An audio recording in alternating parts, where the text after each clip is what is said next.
Bonjour et bienvenue à tous sur la page Existence Immigration. Mais simplement aujourd'hui nous allons vous partager des photos du Canada et aussi quelques villes de Montréal. Et ensuite en deuxième partie, ce sera une vidéo conférence avec des personnes qui veulent venir au Canada. Et nous allons leur expliquer tout ce qui est fiche de paye et beaucoup d'autres renseignements. Donc n'hésitez pas à aller directement si vous voulez à la deuxième partie. Donc bon visionnage.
La première partie touche à sa fin.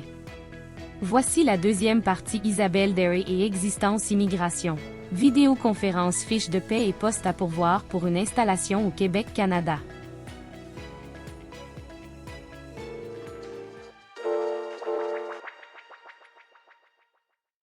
Toute situation particulière a ses spécificités, donc n'hésitez pas à venir me poser vos questions, ça me fera très plaisir de vous aider également de mon côté, dans mon domaine. Petit rappel pour vous, donc en bas, vous avez en bas de votre écran les 3 petits points, vous pouvez cliquer dessus, réaction, vous pourrez lever la main à la fin de la petite présentation, comme ça ce sera assez fluide, puis comme ça vous pourrez poser vos questions. Je me présente vite fait, je m'appelle donc Isabelle, je serai aujourd'hui votre animatrice de ce beau petit webinaire. Moi donc, comme je vous disais, ça fait 12 ans que je suis ici installée au Québec. Je viens de Polynésie française, des îles, mais j'ai voulu justement immigrer au Québec pour plus d'opportunités. Je pense qu'on est pas mal dans cet objectif. Moi-même, j'ai comme mis du temps à comprendre comment ça fonctionnait ici au niveau financier au Québec. Donc, de mon côté, j'ai voulu développer mes connaissances pour comprendre justement davantage. Vous allez voir, il y a beaucoup de sigles en fait dont je vais parler. Je ne partirai pas en détail aujourd'hui, mais je reste toujours disponible pour vos questions. Donc, en apprenant, je me suis rendu compte que il y a de nombreux nouveaux arrivants qui, eux aussi, ont du mal à comprendre comment ça fonctionne. Et j'ai décidé d'en faire mon métier. Donc, je suis ce qu'on appelle courtière indépendante. Je m'occupe de tout ce qui est assurance et investissement ici au Québec. J'accompagne principalement et j'ai choisi d'accompagner la clientèle nouvelle arrivante, les immigrants, pour justement les accompagner pour tout ce qui est question assurance et investissement. Mais surtout, ce que j'aime beaucoup, c'est apporter de l'éducation parce que je crois énormément en la connaissance. Et c'est en ayant cette connaissance qu'on peut prendre de bonnes décisions. Donc, j'ai également bâti différentes formations et webinaires, donc, notamment avec Jerry. Nous faisons un partenariat pour justement apporter cette connaissance minimale déjà à sa clientèle et pour que vous puissiez comprendre davantage et vous aider dans votre intégration ici au Québec au niveau financier. Nous sommes en train de travailler présentement sur une plateforme, une application qui devrait voir le jour cette année. Ça s'appelle Nouveau au Québec. Donc, dans cette application, il y a plus de formations qui vont en détail sur justement des points spécifiques à comprendre ici au Québec. Donc, petite idée pour vous, différents services que j'offre, assurance vie, invalidité. L'assurance impatriée, c'est ce qu'on appelle pour justement les nouveaux arrivants ici au Québec, car lorsque vous arrivez ici, vous n'adhérez pas forcément tout de suite au système médical. Donc, il est important que vous soyez protégés. Donc, c'est une assurance voyage spécifique pour les nouveaux arrivants ici au Québec. Et puis, pour tout ce qui est investissement, je peux offrir que ce soit des fonds distincts, communs de placement, voire compte d'épargne.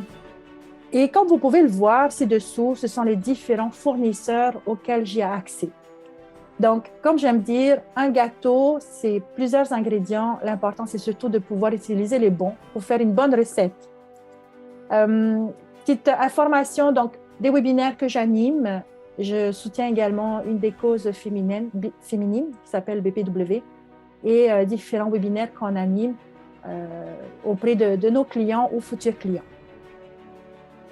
Donc, je reste disponible. Facebook, vous pouvez chercher Isabelle Derry Finance. Également, je développe actuellement la partie YouTube pour pouvoir justement mettre à disposition ces informations. Donc, on va rentrer dans le vif du sujet. Tout d'abord, je voudrais qu'on aborde ce premier point, le premier sur les deux. Tout d'abord, la question de la fiche de paye. Ici, déjà, il faut comprendre que lorsque vous allez parler salaire, vous parlerez de salaire annuel, tout d'abord d'un. Et de deux, vous parlerez de salaire brut. Et on s'entend, dit brut, dit déductions qui vont avec. Donc, il faut comprendre que dans vos déductions, il y a 3 grosses catégories qui seront déduites sur votre fiche de salaire.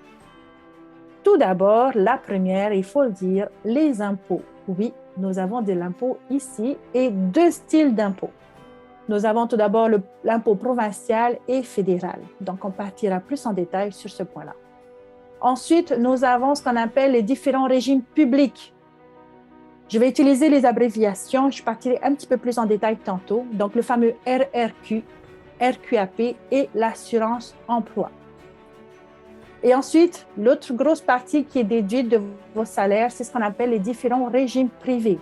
Ce n'est pas toutes les entreprises qui en offrent, mais il faut savoir que vous risquerez peut-être d'en entendre parler dans l'entreprise dans laquelle vous serez. Donc, on parlera d'assurance collective, du RRS, RPTB, REER collectif, donc du jargon que je vous expliquerai tantôt, au moins en surface, pour que vous puissiez percevoir les grandes nuances. Donc, on s'entend quand on regarde une fiche de paye comme ça, bon, ce n'est pas forcément significatif. Ce que j'ai voulu faire pour vous, c'est de partir sur un exemple concret pour que vous ayez une idée comment ça fonctionne. Donc, je suis partie de l'exemple d'un salaire de 50 000 bruts à l'année, ce qui équivaut à peu près à un taux horaire de 25,64 heures, 25 $ par heure, ou bien alors, on parlerait en brut, 4 167 $ par mois. Je vous ai spécifié en dessous un salaire aux 2 semaines, parce qu'ici au Québec, on est payé aux 2 semaines nettes. Donc, c'est juste pour que vous puissiez prendre conscience que c'est 2 salaires que vous recevrez en moyenne par mois. Donc, sur un salaire de 50 000 à l'année, ça représente un salaire brut aux 2 semaines à 1 923 $. Et de là, on va commencer à enlever les déductions. Donc, tout d'abord, nous avons l'impôt. Donc, impôt provincial et impôt fédéral. La raison pour laquelle on a ces 2 impôts spécifiques, c'est que chaque province prend de l'impôt et nous avons une partie au niveau fédéral. Donc, quand vous faites vos déclarations d'impôt, parce que c'est vous qui le faites, qui fassiez cette étape, ou vous pouvez faire affaire avec un comptable. Donc, il y a toujours comme 2 documents à remplir pour que justement les 2 impôts soient comptabilisés à ce niveau-là. Donc, si on part de notre exemple de 50 000 $, 1923 bruts par 2 semaines, nous aurons comme au niveau fédéral une déduction de 217 $ et 193 $ au niveau provincial. Ensuite, nous parlons de la partie déduction publique, donc la partie RRQ, RQAP et puis assurance emploi. Assurance emploi, donc c'est vraiment une assurance qui est prélevée sur votre fiche de salaire. C'est comme une assurance chômage qui vous protège. C'est comme une protection financière en fait quand vous perdez votre emploi. Nous avons ce qu'on appelle le RRQ, donc régime d'assurance publique, qui est obligatoire, qui doit être prélevé sur votre fiche de salaire pour toute personne qui a 18 ans et plus. Ce qu'il faut comprendre, c'est comme si vous avez une caisse retraite, en fait, qui est prélevée chaque mois ou chaque paye, en fait, sur votre fiche de salaire. Et on a ce qu'on appelle le RQAP, donc Régime québécois d'assurance parentale. Cette cotisation, en fait, est vraiment prélevée obligatoirement sur la fiche de paye, que vous soyez parent ou pas. Donc, c'est une cotisation, en fait, qui est prélevée et qui vous permet, lorsque vous êtes en congé maternité, paternité également, ou en adoption, où vous pouvez, en fait, toucher cette prestation, en fait, durant votre congé parental. Ici, au Québec, un congé parental, petite parenthèse, elle dure au moins 1 an. Ce qui est quelque peu différent de la France, où on a quoi, 10 semaines, 16 semaines après l'accouchement. Ici, on est vraiment capable d'aller chercher 1 an, en fait, de congé maternité. Paternité, c'est quelques semaines. Je n'ai plus le montant, le chiffre en tête, mais c'est quelque chose également de possible pour vous, messieurs. Donc, nous avons vu les régimes publics. Donc, salaire brut, en ayant enlevé toutes les déductions, au net 2 semaines, il vous resterait comme 1 300 et quelques $. Donc, comme vous pouvez le voir, ça fait une imposition environ de 28 %. En plus de ça, comme je vous disais, il y a une 3e partie qui peut s'ajouter sur votre fiche de salaire. S'ajouter dans le sens où vous pouvez être déduit davantage. Donc, nous avons tout d'abord ce qu'on appelle les assurances collectives. Certaines entreprises vous offrent la possibilité d'avoir des assurances collectives telles que une complémentaire santé, parce que des fois, par exemple, quand vous allez au dentaire ici, tout n'est pas pris en charge par l'assurance maladie de tout le monde. C'est une partie que vous devez payer. Donc, par moment, vous pouvez ajouter ce qu'on appelle une assurance complémentaire santé. Certaines entreprises vous proposent ce genre d'avantage. On s'entend, ça va être quand même prélevé sur votre fiche de salaire, mais c'est un avantage qu'ils vous proposent. Ça peut être aussi, par exemple, ce qu'on appelle une assurance vie pour la famille, ou bien alors vous pouvez également avoir un complémentaire assurance invalidité. Bref, c'est différentes options qui peuvent s'ajouter qu'une entreprise peut proposer. On a ensuite ce qu'on appelle, donc juste pour vous montrer, donc assurance vie invalidité, ça peut être pour vous, pour votre conjoint également, ou pour la famille. Il est certain qu'il y a des questions qu'ils vont vous poser, à savoir, est-ce que vous voulez une couverture de base ou vous voulez élaborer. Donc, c'est tout un cheminement, en fait, que les personnes doivent avoir dans leur réflexion. Assez souvent, vous êtes accompagné. Il arrive que même pour moi, pour ma clientèle, ils n'ont pas forcément ces explications. Je les explique pour eux, pour au moins qu'ils comprennent ce qu'ils prennent. Nous avons ensuite, donc, l'autre partie, ce qu'on appelle les fameux régimes. Fameux régime de retraite. Ça reste optionnel. Ce n'est pas toutes les entreprises déjà qui l'offrent. Il faut comprendre que ça reste optionnel. Vous n'êtes pas obligé de le prendre, mais des fois, ça peut être vraiment pertinent de les prendre pour certaines particularités, certains avantages. Soit je vous l'explique, pareil. Si toutefois vous ne l'expliquez pas, ça me fera plaisir de pouvoir repasser à travers avec vous. Donc, il existe différents régimes de retraite. Petite parenthèse, la raison pour laquelle je sensibilise, par exemple, ma clientèle à épargner pour leur retraite, c'est parce que, vous vous souvenez, la petite cotisation ici, RRQ, le régime des rentes de Québec, des fois, ce n'est pas suffisant pour votre retraite. Donc, il est important de compléter. Il y a différentes stratégies que je peux faire avec vous si c'est quelque chose qui vous intéresse, mais c'est quelque chose qui est important de prendre conscience quand vous êtes ici au Québec, qu'il faut également cotiser pour sa retraite, en plus de ce qui est déjà mis en place. Donc, différents régimes de retraite qui sont optionnels offerts par votre entreprise. Donc, ça peut être soit le RRS, donc régime de retraite simplifié. Nous avons également ce qu'on appelle RPDB, donc régime de participation différée aux bénéfices. Et nous avons ce qu'on appelle les REER collectifs, donc ce qu'on appelle régime enregistré d'épargne de retraite collective. C'est pareil, c'est des options que l'entreprise peut vous proposer. Sachez que vous pouvez également faire à titre individuel ce qu'on appelle une ouverture d'un compte de REER. C'est une question de comprendre comment ça fonctionne, quelles sont les stratégies et les objectifs qui sont fixés derrière. Ça, c'est le genre de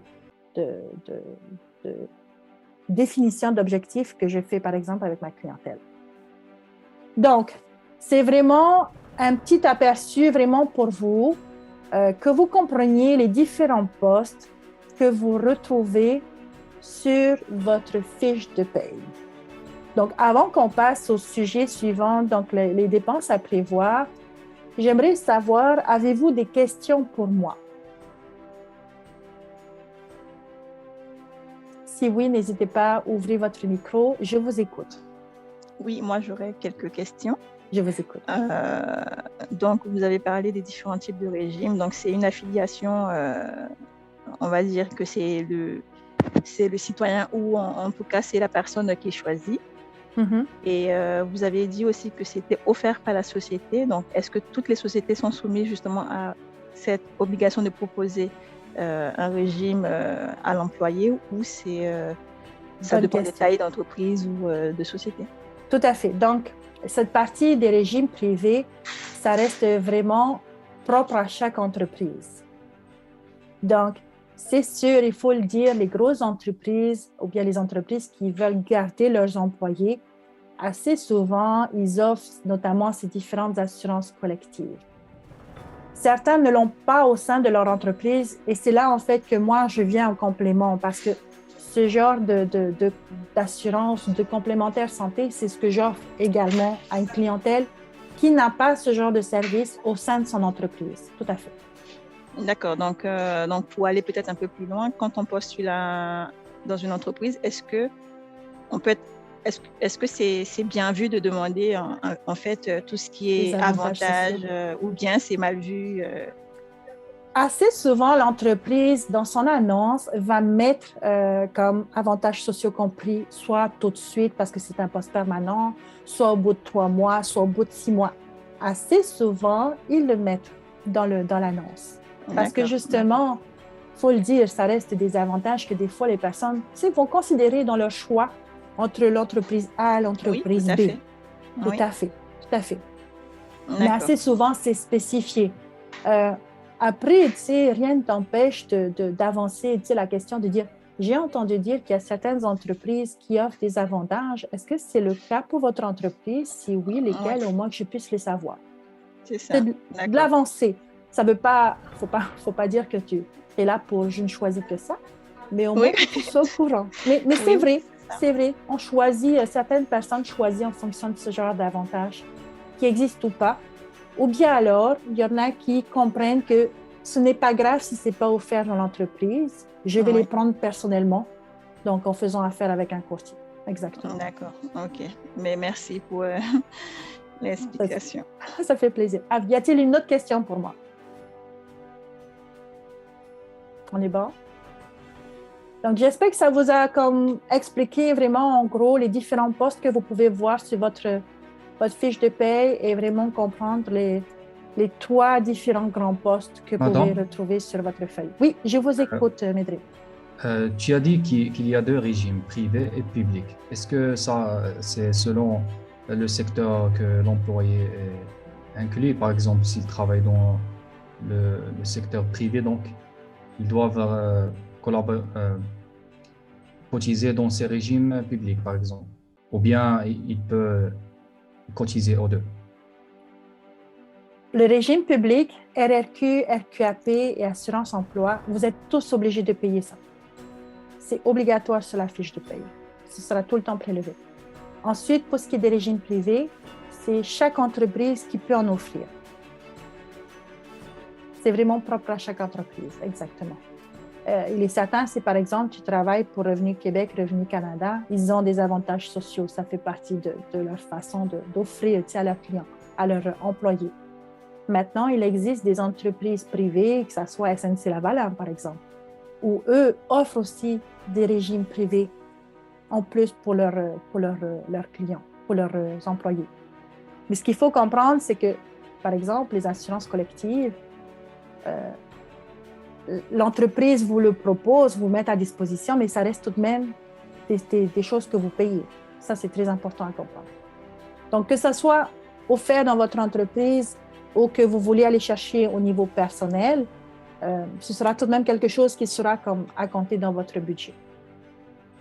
La seule différence, c'est que tu le vois juste sur ta fiche de paye quand c'est offert par ton entreprise. Donc ici, assurance collective.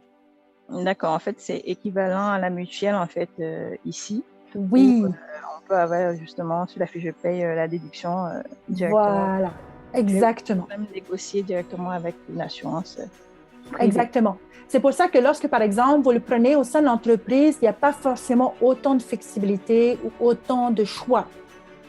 Par exemple, tu vois, comme tantôt, je vais vous montrer la petite slide avec, juste pour te remontrer dessus, ici. La différence, par exemple, avec un courtier peut vraiment accéder à différents fournisseurs, donc différents tarifs aussi. Il y a des particularités. Donc, elle est là, en fait, la flexibilité. Mais si vous prenez au sein de votre entreprise, si c'est offert, justement, c'est ce que l'entreprise a choisi comme fournisseur. Merci, Isabelle. Ça fait plaisir. J'espère que est-ce que c'est clair, ça va? Oui, j'ai compris. La base, en fait, c'est avoir une assurance sur mesure quand on prend dans le privé. Oui. Si on a peut-être des besoins plus importants en dentaire, ou en optique, on va se diriger vers une entreprise qui offre plus de choix, de couverture vers, voilà. Exactement. Et dans la société, justement, s'ils ont négocié pour un tarif et selon les modalités, oui, j'ai compris. C'est ça, c'est parfait. Donc, on va passer à la deuxième question. Donc, n'hésitez pas. Si vous avez d'autres questions, vous pouvez les écrire également dans la boîte de discussion. On passera à travers. Lorsque vous venez au Québec, on s'entend, c'est un grand moment, on est super content, mais il faut quand même prévoir un petit peu d'argent, en tous les cas, quand on arrive. Il est sûr que si votre entreprise qui vous embauche déjà, par exemple, certaines entreprises peuvent, par exemple, offrir des avances. Ce n'est pas toutes les entreprises qui le font, mais il y en a. Mais si toutefois, ce n'est pas le cas, moi, je vous conseillerais quand même d'arriver avec un petit peu d'argent, au moins pour couvrir vos premières dépenses. Donc, vraiment, première dépense à considérer. Il est certain, tout dépend aussi de la région où vous vous installez. Ça fait vraiment aussi une différence. Si toutefois vous vous installez en région, il est sûr que les loyers peuvent être un petit peu plus accessibles que, par exemple, sur l'île de Montréal, parce que Montréal est une île, gardez ça à l'esprit. Même entre Montréal ou Québec, la ville de Québec, ce qui est deux choses différentes, province de Québec et la ville de Québec, il est certain qu'on peut aussi avoir une différence de prix. Mais je veux passer au moins en gros sur les différents postes qu'il est essentiel à garder en tête. Logement, meublé, non meublé. J'ai spécifié ce point parce que assez souvent, et je vous dirais c'est plus dans la normale, nous avons plus de locations de logements non meublés parce qu'ils veulent s'assurer qu'il n'y ait pas comme des choses qui restent dans le matériel. Donc, souvent, on trouve plus un logement non meublé. J'ai mis une braquette de prix, 800 000 $. Ça, c'est pour vraiment un petit appartement. Il est certain que si vous venez avec une famille, avec des enfants, il faut compter facile 1 500 $, 1 000 à 1 500 $ pour le logement. Assurance habitation. Je sensibilise vraiment mes clients sur cela. Même si on est locataire, il est important d'avoir une assurance habitation. Puis, je vous dirais, beaucoup de propriétaires, de plus en plus, demandent à ce que leur locataire ait une assurance habitation. Pareil, c'est une braquette de prix, tout dépendant du lieu, tout dépendant de la surface, tout dépendant le nombre de pièces. Ça fera bien sûr une différence pour votre assurance. Électricité. Rares les fois, vous trouverez un logement chauffé. C'est-à-dire que vous devrez payer votre électricité. Et à considérer notamment l'hiver, parce que vous allez chauffer plus votre appartement en hiver qu'en été. Petite parenthèse, pour l'électricité, vous avez comme deux options. Soit de payer en fonction de votre consommation, soit de demander à Hydro-Québec, puisque c'est notre fournisseur, de faire comme un étalement sur l'année. Pour justement ne pas vous retrouver avec une facture énorme pendant le mois de décembre, janvier, février, et que finalement, juin, juillet, août, vous n'ayez rien à payer. Donc, de demander un étalement de paiement peut être plus avantageux dans votre budget parce que vous voulez vous assurer de prévoir ce qu'il faut au lieu de vous trouver avec une facture de 600 $, par exemple, à la fin du mois. Ce n'est pas forcément une surprise qu'on veut avoir, surtout pour Noël.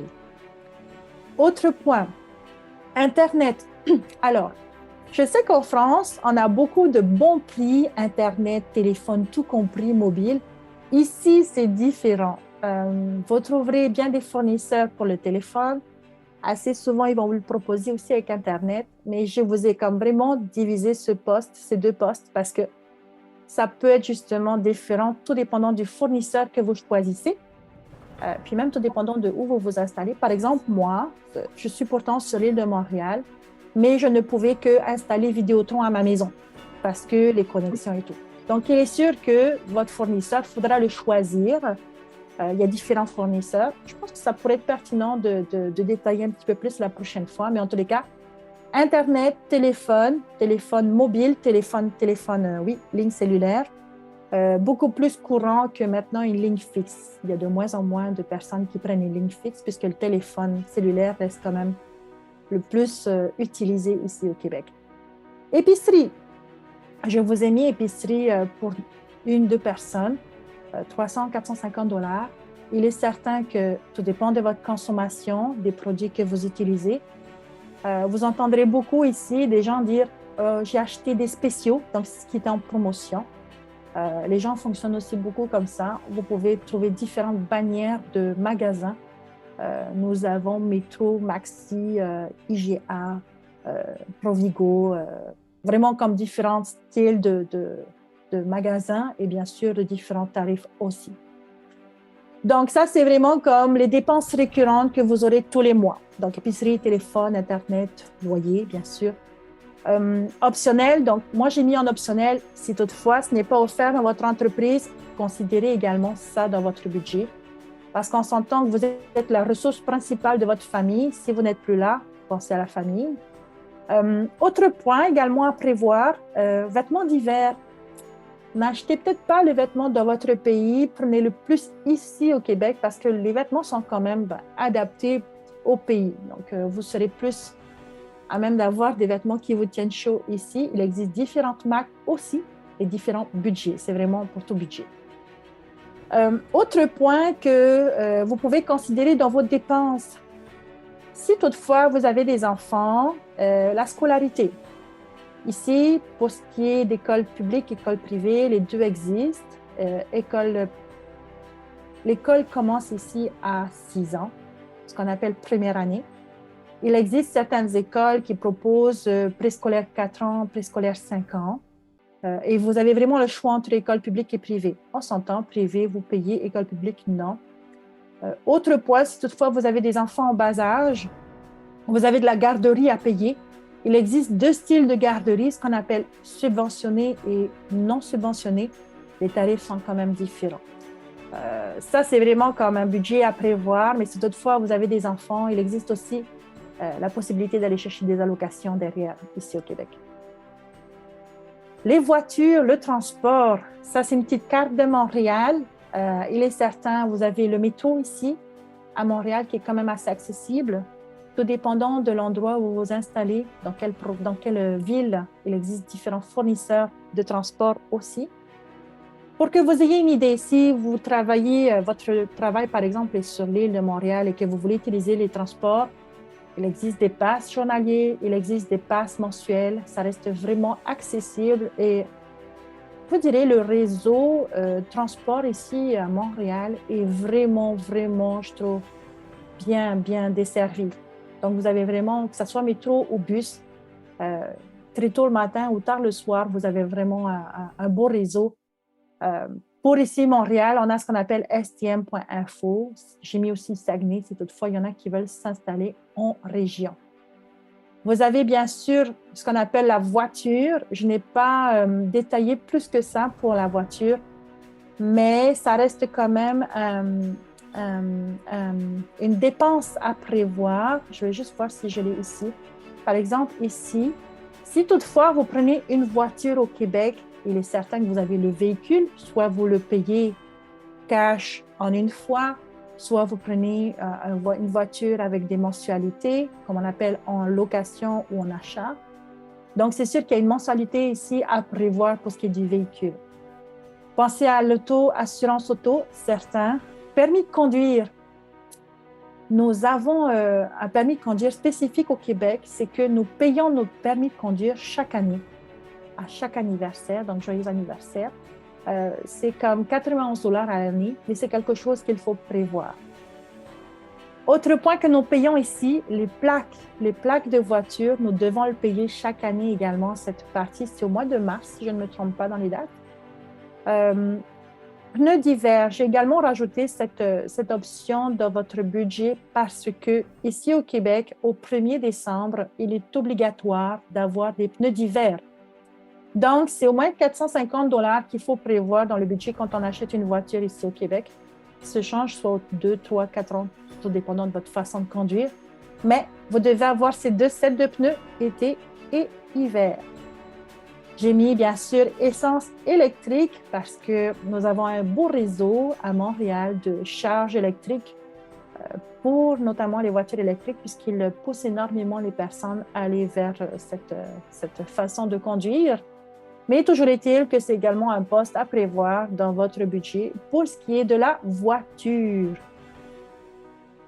On a fait le tour, c'est beaucoup d'informations, mais au moins je voulais comme passer à travers ces différents postes. Je vous écoute pour vos questions.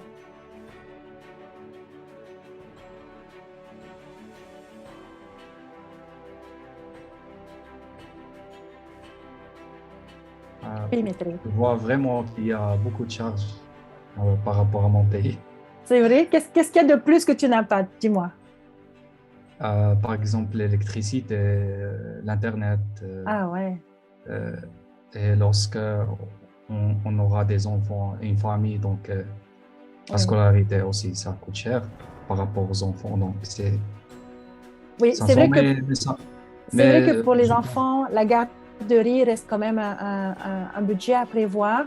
Nous avons également une aide au niveau de tout ce qui est la garderie. garderie, Oui, c'est pour pas la le garderie. primaire. Non, pas le primaire. Primaire public, c'est gratuit. Ah, d'accord, Exactement. c'est bon. Mais si tu passes au privé, c'est juste parce que tu passes au privé, tu Oui. payes. C'est juste ça. Mais sinon, il y a énormément d'écoles publiques également à tout niveau, que ce soit primaire, secondaire. Ça reste vraiment accessible à ce niveau-là. Il n'y a aucun problème. Ah, j'ai Et cru ouais. que tout est privé. Non, non, non, non, il y a du public, il y a du public. Ouais. Et la particularité aussi, c'est toutefois, vous avez des enfants. Pour ce qui est du primaire, la façon dont ça fonctionne, c'est que les enfants vont dans l'école dans leur quartier. Donc, des fois, tu sais, de regarder aussi le quartier que tu choisis, ben, tu sais que tu cherches l'école aux alentours. Assez souvent, c'est cette école que l'enfant au primaire va fréquenter. C'est en fonction du lieu d'habitation. Avons-nous d'autres questions? Mais Oui. en effet, c'est pas cher parce que le salaire est adéquat. Ça couvre ses dépenses. Oui, exactement. Assez souvent, pour ma clientèle, ce que je recommande beaucoup, c'est soit d'appliquer la règle du 50-30-20, soit de considérer la première paye pour payer les charges et la deuxième paye pour mettre tout ce qui est loisirs, tout ce qui est épargne. Mais tu sais, de bien spécifier les deux, que ça soit clair surtout pour toi dans ta tête, que tu saches concrètement où va ton argent. Mais au moins, l'important, c'était de sensibiliser la personne, tu sais, de voir, tu sais, concrètement qu'est-ce qu'il faut prévoir et surtout, tu sais, comment est-ce que je peux le faire surtout. Ben moi, j'ai tellement de questions, mais bon, je vais... Vas-y, profites-en. On a encore un petit 15 minutes devant nous. Oui. Ce que j'ai pu comprendre, c'est que l'assurance habitation n'est pas obligatoire parce que tu as dit que les propriétaires invitaient fortement à y souscrire. Ici, c'est obligatoire, donc c'est déjà une différence. Ouais. Ensuite, pour l'électricité, par exemple, comment justement faire, je veux dire, pour un nouvel arrivant, comment anticiper justement cette mensualisation sur plusieurs mois, justement pour ne pas supporter le poids de la régularisation en fin d'année. Tout à fait. Est-ce que, par exemple, vous avez des sites pour simuler, par exemple, une consommation d'énergie pour un foyer type, si vous mettez 3 personnes, 4 personnes, et éventuellement, ça va augmenter. Et dans ce cas-là, est-ce que, je veux dire, il y a cette possibilité justement de faire ces simulations diverses pour savoir justement en termes d'énergie, combien ça va coûter comme poste de dépense. Tout à fait. Donc ça, c'est l'une des questions. Garde les restes. Je te réponds à celle-là tout de suite. Mais c'est une très bonne question, définitivement. Hydro-Québec, en fait, nous guide à ce niveau-là.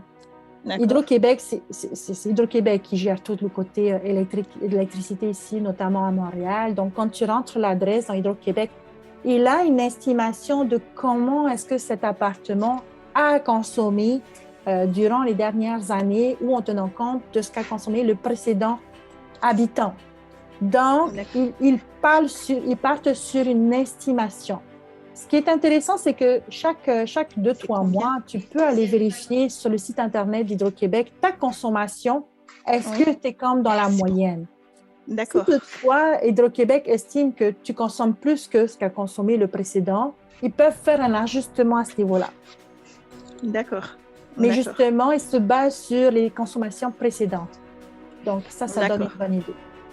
Et du coup, c'est aussi Hydro-Québec qui se charge de l'eau, parce que est-ce que c'est différents services, le gaz ou tout est, je veux dire, c'est un peu distinct comme ici où tu as un service pour le gaz, un service pour l'eau, un service... Exact. Ici, la plupart des appartements sont chauffés électriquement. Donc, très rare que tu trouveras un appartement où il faudra que tu prévois du gaz. Il arrivera si toutefois tu choisis une maison, peut-être que ce sera quelque chose que tu devras regarder. Si je ne me trompe pas, c'est Métrogaz qui s'occupe de ça. Quand tu es locataire dans un appartement, l'eau, normalement, est comprise dans ton loyer. D'accord. D'accord, c'est intéressant. Mhm. Est-ce que, bah, justement, pour la garderie dont parlait Mohamed, est-ce qu'on a une idée? Merci, bonne soirée. Désolée. Est-ce qu'on a une idée, par exemple, sur les structures d'accueil? C'est-à-dire ici, par exemple, on va dire que tu dépends de telle ville, il faut te rapprocher de telle ville pour savoir s'il y a des places d'accueil. Et faire une préinscription, c'est-à-dire faire une demande justement de place dans cette structure. Exact. Attendre le nombre de mois, je ne sais pas. Est-ce que ça fonctionne aussi pareil là-bas? Oui. Alors, ici, nous avons ce qu'on appelle le site Internet 05 ans. Donc, tu t'inscris en tant que parent, il va te demander ton adresse. Donc, il est certain que si tu n'as pas d'adresse géographique, ça va être un petit peu plus compliqué. Mais il existe ce site 05 ans où le parent s'inscrit et regarde en fait aux alentours quelles sont les garderies qui sont disponibles. Quand tu as trouvé une garderie qui montre qui a encore de la disponibilité, tu inscris ton enfant dessus. Moi, ce que je conseille aussi, c'est d'appeler également la garderie, juste comme pour faire un petit... est-ce que finalement, vous avez bien faire un suivi? Ça ne coûte rien. Ici, il faut oser. Faire même comme par exemple, tu vas aller chercher une ligne téléphonique, tu n'hésites pas, tu magasines, comme on dit ici au Québec, tu magasines, tu vois quelles sont les différentes options. Donc, pour ce qui est des garderies, ce site Internet te montre et te donne une belle idée où sont les différentes garderies autour de toi.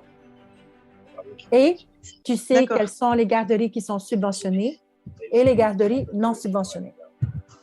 D'accord. Est-ce qu'il pourrait exister des disparités? Parce que je veux dire, par exemple, on aurait des quartiers où on aurait peut-être 2 garderies implantées et un autre quartier où on n'aurait pas. Donc, du coup, ça peut être assez intéressant d'avoir ces informations-là avant de prospecter pour un logement dans une partie de la ville, par exemple. Oui, je comprends tout à fait. Je pourrais regarder s'il y a un autre site éventuellement qui te donne une idée où sont les différentes garderies. Je pourrais te regarder ça. Mais assez souvent, 050 te montre où sont les garderies. Mais c'est une bonne question. D'accord. OK, merci. Vous avez des enfants? Oui, justement, j'en ai un qui sera en 0,5 ans. Donc, c'est assez important pour anticiper et prévoir justement ce système de garderie subventionné ou pas. Ouais. Après, j'en ai qui sont en primaire, donc ça ne va pas poser problème, on va dire. Mais effectivement, pour le petit qui a 3 ans, ça reste la grande question. 3 ans, quelle date, quel mois? Alors, 11 novembre, donc 11/11/2019. Oui. Oh, excellent, OK. Oui. Donc, ça veut dire que lui, particularité, petite parenthèse, je m'excuse pour ceux qui ne sont pas parents, mais au moins pour ceux qui sont parents, ils le sauront. En France, c'est à compter du 1er janvier quand on choisit une classe, quand nos enfants nés vers la fin de l'année. Ici, au Québec. Ici, c'est plutôt la rentrée, c'est en septembre. Donc, tous les enfants qui seront nés du 1er janvier justement jusqu'au 31 décembre intégreront la classe de leur âge, en fait. Donc, moi, mon fils, qui n'avait pas encore 3 ans, a pu aller à l'école obligatoire parce qu'il était né dans l'année des enfants de 3 ans, en fait. C'est ça, mais c'est à compter du 1er janvier, c'est ça? Oui, tout à fait, oui. Ici, c'est à compter du 30 septembre, juste pour que tu saches cette particularité. Donc, c'est spécifique, c'est vraiment spécial à ce niveau-là. C'est vrai que si tu as comme des enfants, donc tu m'as dit 3 ans et quel âge encore? Alors, j'en ai 3 ans, j'en ai une qui aura 6 ans en février et une autre qui aura 9 ans en août. Donc, justement, pour le 30 septembre, qu'est-ce qui va se passer pour elle? Si elle est née août, elle est comme dans la bonne année, dans le bon mois. D'accord, OK. Donc, c'est vrai que la particularité de l'île de Montréal, le côté ouest, Montréal est francophone. Québec, on est francophone, mais on a une tendance à avoir plus côté anglophone du côté de l'ouest de Montréal, côté francophone, côté est de Montréal. Mais quand tu es dans l'ouest, tu peux parler français, il n'y a aucun problème à ce niveau-là. Mais au moins de comprendre ces petites subtilités, c'est vrai que si toutefois, 3 ans, ton petit garçon est allé à l'école, donc tu es déjà dans le système école. Dans l'est de Montréal, il y a beaucoup plus d'écoles qui font du préscolaire 4 ans, 5 ans. C'est lui, novembre 2019, donc il devrait être admissible pour la prochaine année en préscolaire 4 ans. Mais dans l'est de Montréal, tu as plus de choix d'écoles préscolaires que dans l'ouest. Ça, c'est vraiment par expérience, je peux le partager avec toi. D'accord. Et on n'est pas restreint par justement cette langue-là, c'est-à-dire est-ce qu'on je suppose qu'on doit être libre de pouvoir s'installer dans la partie anglophone. Oui. Même si on n'a pas cette langue comme langue maternelle. Aucun problème. C'est juste que tu entendras parler plus facilement anglais autour de toi. Mais D'accord. je te rassure, il n'y a aucun problème, même français. Toi, t'es sorti par là. Pardon? Toi, t'es sorti par là. Ah, y a-t-il une autre question? Pour moi, c'est tout bon. Merci Isabelle pour les précisions. Ça fait plaisir. Donc, on est bon. Y a-t-il d'autres questions pour nous avant qu'on clôture le tout? Jerry, veux-tu ajouter une question, un point? Je t'écoute. Non, en tout cas, merci Isabelle. Je pense que je suis sûr qu'il a beaucoup aidé déjà. Ça fait que je suis vraiment heureux déjà de faire un partenariat avec toi. Ça prouve vraiment ton professionnalisme. Ça fait que merci beaucoup.